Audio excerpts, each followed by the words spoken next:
یادەوەریەکان. ئەگەر پرسەکە نیشتیمان بێت، زانست لاوەکیە.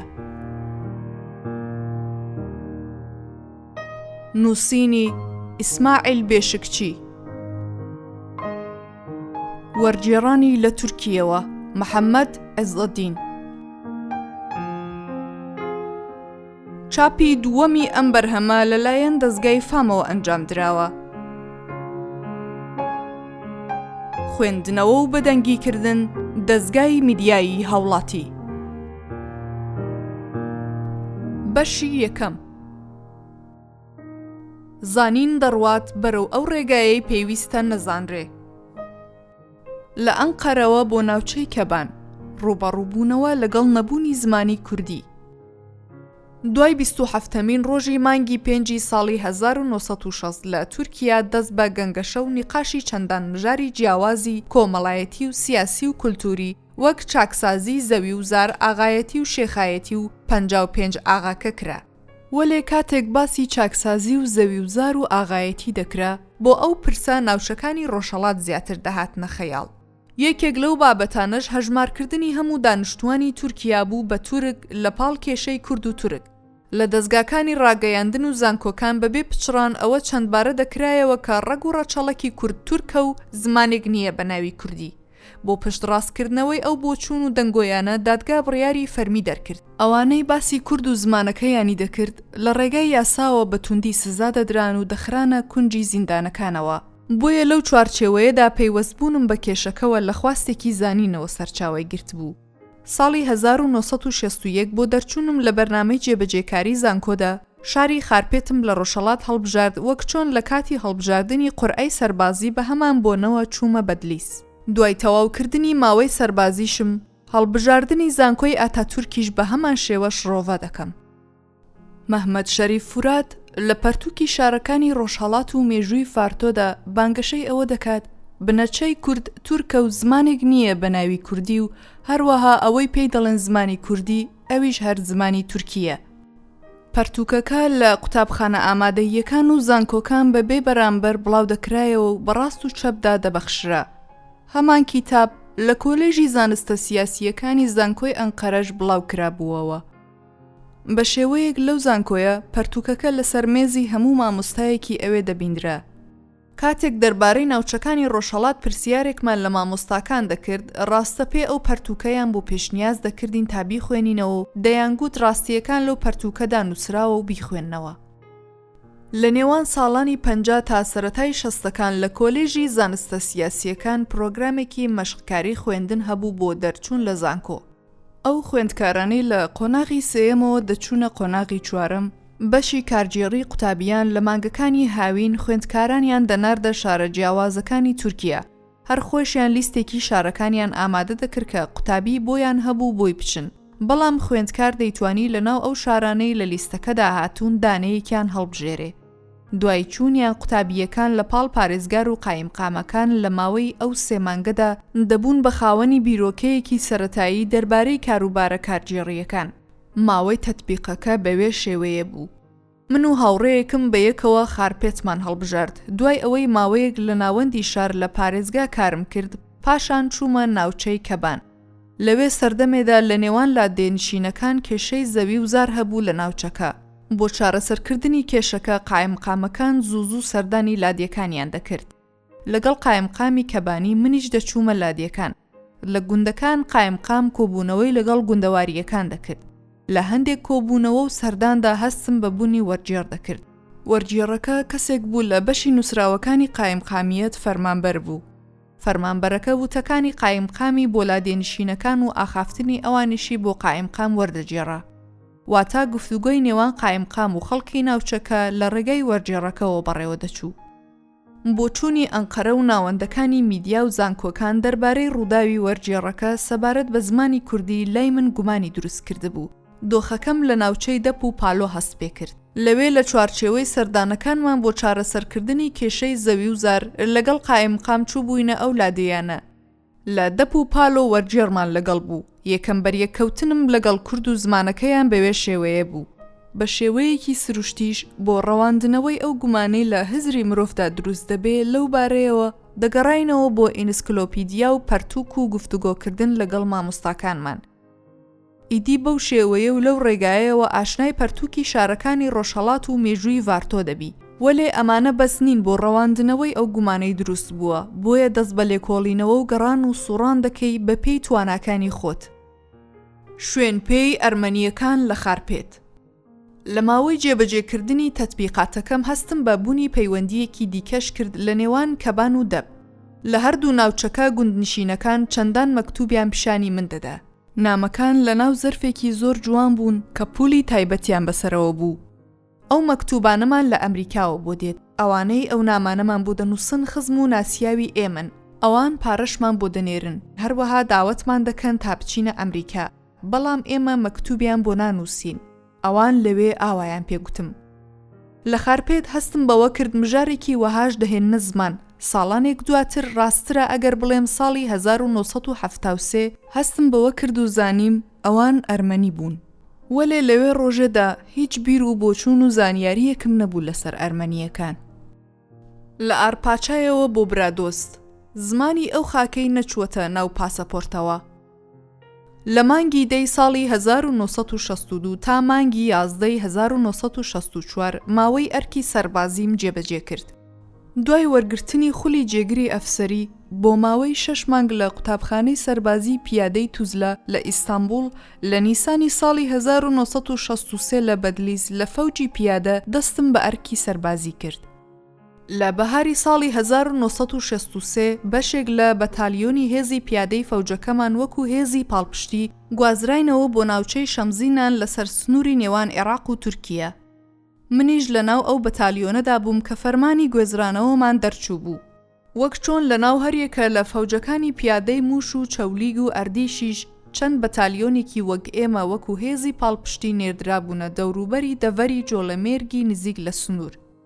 لەوێ سەردەمێدا کوردەکان بە سەرکردایەتی مەلا مستەفا بارزانی لە ناوچەکانی نزیک سنووری عێراق و تورکیا دژ بە حکوومەتی بەغدا لە جەنگدا بوون. سوپای عێراقیش دەیویست ئەوان لە سنوور ئاسێ بکات تا ناچاری ئەوە بن نەگەڕێنەوە دواوە و بەرەو تورکیا کۆچ بکەن. بۆیە داوای ئەوە دەکرا تا پاڵپشتی زیاتر بۆ هێزەکانی سەر سنوور بنێردرێت تا بتوانن بەو شێوەیە ڕێگا لە بەردەم ئەوانە بگرن کە دەیانەوێت لە سنوور بپەڕنەوە و ئەوانەش دەستگیر بکەن کە دێنە ناو تورکیا. لە کۆتاییەکانی مانگی 5 ساڵی 1963 بەتالیۆنەکەمان بەرەو ناوچەی ئەلباکی سەر بە شاری وان دەستی بەجوڵە کرد. دوای تێپەڕینی شاری وان و ناوچەکانی وەستان و پایزابا گەیشتینە ئەلباک. دوای ئەوەی چەند ڕۆژێک لەوێ ماینەوە بەرەو گەوەڕ بەڕێکەوتین. لەوێژ نزیکەی 2 تا 4 ڕۆژ ماینەوە. لە ماوەی مانەوەمان لەوان ناوچاندا زوو فەرماندە سەربازیەکانی ئێران دەهاتنە کەمپەکانمان و لەگەڵ فەرماندە و ئەفسەرە تورکەکان دیدار و کۆبوونەوەیان دەکرد. دوای چەند ڕۆژێک بەرەو شەمزینان دەستمان بەجوڵە کرد. لە ڕێگا نزیک گوندی هاڕۆن وەستاین و چەند ڕۆژێک لەوێژ ماینەوە. لادێکە لەوێ دەمێدا گوندێکی بچووک و نزیک لە سنووری ئێران بوو. لەوێ قەرەقۆلێکی بچووک دروستکرا بوو. بەیانیەکی زوو بەرەو شەمزینان دەستمان بەجوڵە کردەوە. لە ڕێگا لە سێڕێیانی دەربانی و سیرنووس و شاپاتان نزیکەی هەفتەیەک ماینەوە و جێگر بووین. ئەو ڕێگایەی بەردەمان کە بەرەو شەمزینان دەڕۆی تا زیاتر بەرەو پێشەوە دەچوین هێ هەوراستر دەبوو. دوای ئەوەی گەیشتینە ترۆپکی بەرزی ناوچەکە پاشان ڕێگا ڕوو لە لێژی بوو. دوای ئەوەی شەوێک لە شەمزینان ماینەوە بەسەر شاپاتانەوە گەیشتین بە ناوچەی نەهری ملی ڕێگامان گرتەوە بەر. ڕێگای شاپاتانیش هەورازێکی ڕکی نەبراوە بوو بۆ گەیشتن بە ناوچەکەش دەبوو یەخەی ئەو ڕێگا سەختە بەرنەدەین. دوای ئەوەی شەوێکیش لە نەهری ماینەوە دوای تێپەڕینی ناوچەی بەناوی گەیشتینە بە سووسین. تا گەیشتینە ئەوێش چیایەکی بەرز و ڕکمان بە زەحمەت بڕێ و دواتریش لێژ بووینەوە بەرەو ئەوێ. ئەو سەرکەوتن و دابەزینە چەندین جار تاقی کرایەوە چونکە کارێکی ئاسان نەبوو کە چەک و سیلاح و هاوەنەکانمان بەهێزتر بەو ڕێگایە ڕک و سەختانە بەسەر بخەین و بە ئاسانی بیان هێنینە خوارەوە. دوای گەیشتنمان شەوێکیش لە بەسنووس ماینەوە. لە ڕێگا هەم دیسان دوای بڕینی چەندان کوێرە ڕێ و هەڵگەڕان بەسەر چیاکان و پەڕینەوە لە دۆڵەکانی بەردەممان گەیشتینە ناوچەی زەری و دواتریش لە ماڤانە ماینەوە. ناوچەی ماڤانە دوایین مەڵبەند بوو چونکە کەوتبووە خاڵی سفری سەرسنوور. لادێنشینەکانی ئەوێ بەمەرەزەوە مژوڵ بوون. لەو دیوی سنووریش ناوچەی برادۆست بوو. خەڵکی دەڤەری هەردوو دیوی سنوور زۆر بە ئاسانی لەگەڵ یەکدی دەئاخفین و لە یەک تێدەگەیشتن. دوایین خاڵی گەیشتنمان ناوچەی ڕووبارۆک بوو. لە نێوان ناوچەی ماڤانە و ڕووبارۆک دارستانێکی داربەڕوو هەبوو، ڕێگاش بەراورد بە ناوچەکانی پێشتر ڕاستەڕێ بوو. ڕووبارۆک گوندێکی بچووک بوو، لەوێ قوتابخانە نەبوو، بەڵام بنکەیەکی سەربازی بچووکی لێبوو لەگەڵ مزگەوتێکی شکۆڵانە. لادێنشینەکان لەوێ عیبادەتیان دەکرد.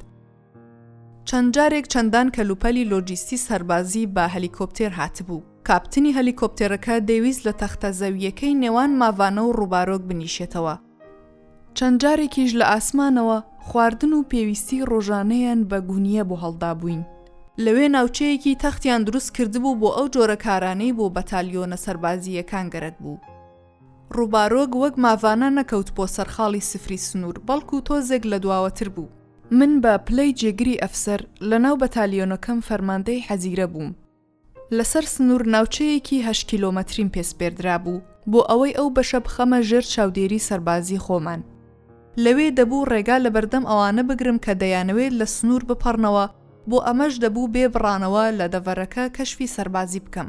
بۆ ئەمەش من و 11 سەرباز ئەو کارەمان بە یەکەوە بێپچڕان دەکرد. لەوێ دەمێدا هێڵی جیاکردنەوەی سنوور زۆر جێگیر و دیار نەبوو. هیچ شتێکی وەک تەلبەند نەبوو بۆ نیشانکردنی سنووری نێوان دوو وڵات. جگە لەوەی بە درێژایی چەند کیلومەترێک هەندێک تاشەبەردی گەورە دانرا بوو وەک کۆتاخاڵی سنووری هەردوو وڵات. یەکێک لەو ڕۆژانەی بۆ کەشفی ناوچەکە دەرچوو بووین، بێ ئاگایی خۆمان سنوورمان تێپەڕاند بوو. دوای ماوەیەک ڕێکردن تووشی کۆمەڵێک کەس بووین. ئەوان دەیانویست هەندێک شتمان پێ بڵێن، وەلێ من هیچیان لێ حاڵی نەدەبووم.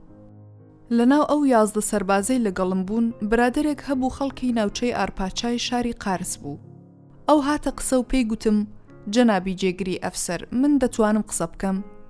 ئەو هاتنە پێشەوەی سەربازەکە شاگەشکەی کردم، چونکە گەلێک مەراقم کرد کە چۆن قسەیان لەگەڵ دەکا و چی دەڵێت. بۆیە بە بەڵێ وەڵامی پرسیارەکەیم دایەوە. ئەویش بۆ ماوەی 2-3 خولێک لەگەڵیان دەستی بە ئاخافتن کرد. ئەو برادەرە سەربازەی خەڵکی ئارپاچای زۆر بە ئاسانی و بێ گرێ و گۆڵا قسەی لەگەڵ کردن و بەهێسانی لە هەفتوو حاڵی دەبوون. پاشان سەربازەکە ڕووی لە من کرد و گوتی: پێم دەڵێن ئێوە سنوورتان بەزاندووە. ئەوانیش سەربازن، بەڵام ئەوان دەڵێن پێشمەرگە. دوای ئاگاداریەکەی ئەوان ئێمەش گەڕاینەوە دواوە. ڕووداوەکە بۆ من جەرباندنێکی زۆر سەرسوڕهێنەر بوو، چونکە لە دوای 27مین ڕۆژی مانگی 5 ساڵی 1960 دەنگۆ و گەنگەشەیەکی زۆر لە تورکیا بڵاو دەکرایەوە لەسەر ئەوەی گوایە کوردیش تورکن و زمانێک نییە بە ناوی کوردی و ئەوانە دەیانەوێت زمانی تورکی بشێوێنن، بۆیە بۆ شێوازە دەپەیون. ئەگەر سەرنجیشیان لێ بدەی، دوو مرۆڤی دوو ناوچەی جیاوازی سەرد و شاخ و داخ لە یەک تێناگەن. لە هەمووشی زیاتر میدیای تورکی لەسەر ئەو پرسە پرۆپاگەندەیەکی فرەزۆری لەو بارەیەوە بڵاو دەکردەوە. سا ئەو بیر و بۆچوونانە لە ناوەندەکانی ئەکادمی و زانکۆش باوەڕیان پێدەکرا و دووبارە دەکراوە. بۆ پشتڕاستکردنەوەی دەنگۆکانیش دادگا و دامەزراوە یاساییەکان لە ڕێگای دەرکردنی قانونەوە دەنگۆکانی لای خەڵک بەهێزتر دەکرد. لە دوای 27مین ڕۆژی مانگی 5 گۆڤاری بارشتونیاسی بڵاو کرایەوە. لەوێ هەم چەندان وتار باسی لە کورد دەکرد، هەمیش بڕیارەکانی نکۆڵیکردنی دادگای لەو بارەیەوە دەخستە بەرچاوی خوێنەران. هەرچی لای ئێمە بوو بویەرێکی جیاواز ڕوویدا بوو. سەربازێکی خەڵکی ئارپاچای لەگەڵ ئەو مرۆڤانەی ئەوێ زۆر بەهێسانی گفتوگۆی کرد. چەند ڕۆژێک بەر لە ڕووداوەکە هەستم بەوە کرد بوو خەڵکی گوندی ماڤانە زۆر بە ئاسانی لەگەڵ خەڵکی ناوچەکانی ئەو دیوی سنوور قسەیان دەکرد. ئەمەش دەرخەری پوچبوونەوەی ئەو بیرۆکە و دەنگۆیانە بوو کە لەلایەن میدیاوە بڵاو دەکرانەوە و لە ناوەندەکانی ئەکادمی و زانکۆکان باوەڕیان پێدەکرا. ئاخر ناوچەی ئارپاچای قارس لەکوێ و برادۆستی شەمزینان لەکوێ. ئەو دوو ناوچەیە نزیکەی 600 کیلومتر لە یەکدی دوورن. ڕەنگیشە ئەو ژمارەیە زۆر زیاتر بێت. بەو بۆنەیەوە هەستم بە بوونی پەیوەندیەکی دیکەش کرد لەوێ. بەوەی بینیم زمان و جل و بەرگ و پۆشاکی خەڵکی گوندی ماڤانە لەگەڵ خەڵکی ناوچەکانی ئەو دیوی سنوور وەکو یەکە. جوگرافیاش هەمان جوگرافیا بوو. سروشتیش هەمان ڕووەک و سەوزەی لێشین دەبوو. هەردوو شوێن هەمان ناوچە و پەناگا بوون لە دەڤەرەکە. ئەوێ ڕۆژی تایبەتمەندیەکی گرنگ فێر بووم. بۆیە لەوێ دەمێ بەدواوە بیر و بۆچوونم بۆ ڕوودا و پێشهاتەکان بە شێوەیەکی ڕیالیستانە لەژێر باندۆری بویەرەکەی ئەوێ ڕۆژێدا بوو. کڵێسا بێجەماعەتەکانی ناوچەی خیزان و مۆتکی. لە نێوان ساڵانی 1963 تا 1964 کاتێک جێگری ئەفسەری فەوجی هێزی پیادەی 34 بەدلیس بووم، لە ماوەی سەربازیەکەمدا کۆتاڕۆژەکانی هەفتە لەگەڵ برادەران زوو دەچووینە ناوچەکانی خیزان و مۆتکی و خێلات و تاتوان و چەند ناوچەیەکی دیکە. لەوێ هەندێک جار مەشقی سەربازی تەقەکردنیش ساز دەکرا، بە شێوەیەکی سروشتی بەشداری مەشقەکانیشم دەکرد. لە سەروبەندی ئەو سەردانەدا چەندان کڵێسا و خانوو شوێنی سووتێنرا و ڕوخێنرا و کەلاوەم لە ناوچەکانی خیزان و مۆتکی و گوندەوارەکانی ناوچەکە دەبینی. بە تایبەتی لە لادیەکانی ناوچەکە زیاتر شوێنەواری داڕوخێنراوم دەکەوتە بەردیدە. لەو خانە کۆنە داڕمێندراوانە ژێرخانەکانیشیان وێران کرابوون. هەر لەوێ سەردەمێدا گوێبیسی ئەوە بووم لەو شوێنە ڕوخێندراوانە کەسانێک بە دوای خەزێنەدا گەڕاون.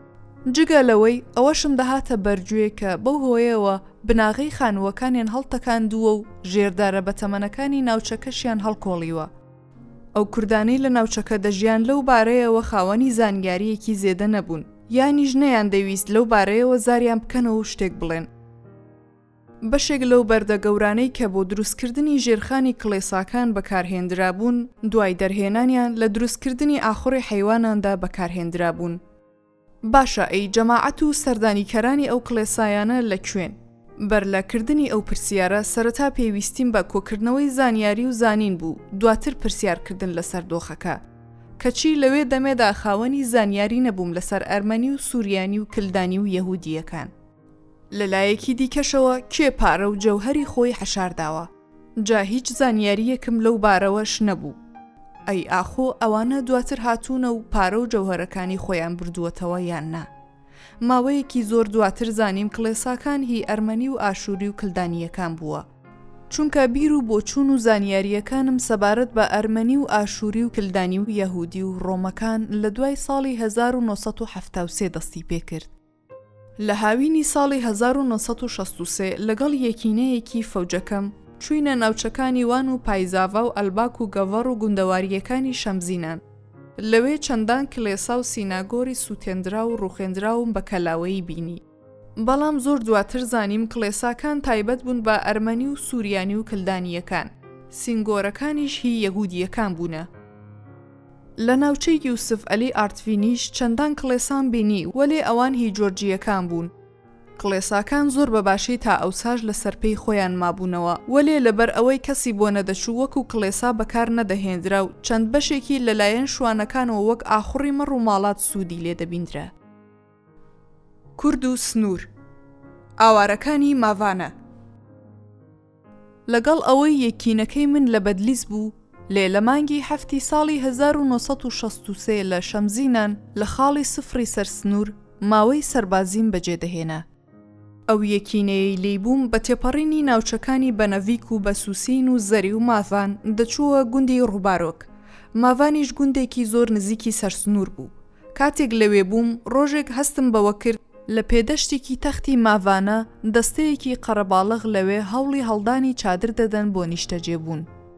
دەگوترا دەستەکە عەشیرەتێکن لەلایەن کۆمەڵێک چەتە و ڕێگرەوە بەرەو ناوچەکانی سنوور بە زۆر لێکردن پاڵیان پێوە دەنێن. لەوێ سەردەمێدا ڕادیۆی بەغدا ڕۆژانە لە کاتێکی دیاری کراو 15 خولێک پەخشی بە تورکمانی بڵاو دەکردەوە. لەوان پەخشاندا زانیاریان لەسەر هەندێک لە ڕوودا و پێشاتەکانی باشوور بۆ گوێگرانیان دەگواستەوە. لە هەواڵەکانی ڕادیۆکەدا مەلا مستەفا بارزانی بە ئەشقیا و ناپاک و سەرگەردان و سیخوڕی ئەمپریالیزم لە قەڵەم دەدرا. لە هەمان سەردەمدا عەشیرەتی برادۆست دژی عەشیرەتی بارزان و ئەو عەشیرەتانەی لە ڕێزی مەلا مستەفا بارزانی بوون دژی سوپای عێراق لە بەرەدا بوون، واتە عەشیرەتی برادۆست بەو هێزەی لە حکوومەتی بەغدای وەرگرتبوو دژی مەلا مستەفا و عەشیرەتی بارزان شەڕی دەکرد. هەوڵی سووتاندنی گوندەکانی بارزانی دەدا. سەبارەت بەو پێکدادانە زانیاری زۆر و زەوەند لە ڕادیۆی بەغدای بەشی تورکمانی بڵاو دەکرایەوە. لە تورکیای وێ سەردەمێدا بۆچوونی گەلێک نییە بە ناوی کورد و زمانێک نییە بە ناوی کوردی. پشتگیری زۆری هەبوو بۆ ئەمەش گەلێک گفتوگۆی لەبارەوە دەکرا. بیرۆکراتەکانی دەوڵەت لە پاڵ ئەوانەی ناوسوپا لە پاڵ ئەوانیش میدیا و زانینگە و دادگاکان وەکو ژێرخانی دام و دەستگاکانی وڵات پشتگیریەکی کوێرانەیان لەو بۆچوونە دەکرد. وەلێ شەقێکی گەورە لە نێوان زانیاریە ڕاستیەکان و ئەو بۆچوونانە هەبوو کە دژ بە یەکبوونی دەردەخست. منیش لای خۆمەوە هەوڵی ئەوەم دەدا بتوانم گرێکوێرەی ئەو دژ بە یەکیە بکەمەوە. بۆ ئەمەش بەردەوام لەگەڵ ناوەوەی خۆمدا لە وتوێژ و حیساب و کتابدا بووم. واتە ئەو مژارە لە ڕادیۆی بەغدای بەشی تورکمانیەکەش بە ئاشکرا هەستی پێدەکرا. لەوێ هەست بەوە دەکرا کە برادۆستیەکان و بارزانیەکان هەمان نەتەوە و خەڵکی سربەدوو دەستەی گیان. لەناو ئەو هەواڵ و بویێرانەدا هێرشی بارزانیەکان دژی برادۆستیەکان زیاتر ببوو، چونکە ئەوانیان تا سەر سنوور ڕاوەدوو نابوو. برادۆستیەکانیش لە ناوچەی نێوان ڕووبارۆک و ماڤانە لە دەڤەری گەردیان بەرەو تورکیا کۆچیان کردبوو. لە نێوان ئاوارەکاندا دەگوترا کە شێخ ڕەشیدیش هەیە. شێخ ڕەشید بە هەلیکۆپتێرێک بردرایەوان و لەوێشەوە بە هەلیکۆپتێرێکی دیکە گەیاندرایە ئەنقەرە. ئاوارەکان لە ناو کار و کردەوەیەکی تژی وزەی گەرم و گڕ بوون. پیاوەکان هەوڵی هەڵدانی چادریان دەدا، چەند ئافرەتێکیش دووسێ بەردیان دۆزی بووە و سێڵیان لەسەردانا بوو. چەند ژنێکی دیکەش لەسەر چەند بەردێکی دیکە مەنجەڵیان بەسەر ئاگرەوە نابوو. لەولاوە لە ناو تەشتێکی فافۆنی گەورە ئافرەتێک هەویری دەشێلە. لەلایەکی دیکە خاتونێ لە ناو سەتڵێکی گەورە سەرخاڵی شوشتنی منداڵێک بوو. کچە جەحێڵەکانیش بە پەقرەجی جیاجیا خەریکی هێنانی ئاو بوون لەکانی و سەرچاوەکانی ئاوی ناوچەکە. هەرچی پیرێژنەکان بوون ڕێگایان بە کچە عازەب و ئافرەتە گەنجەکان نیشان دەدا تا لەو کارەوا بکەن و لەوەی دیکە وەهالە. ئەوان سەرقاڵی ئاراستەکردنی ژنەکانی ئەوێ بوونیانی.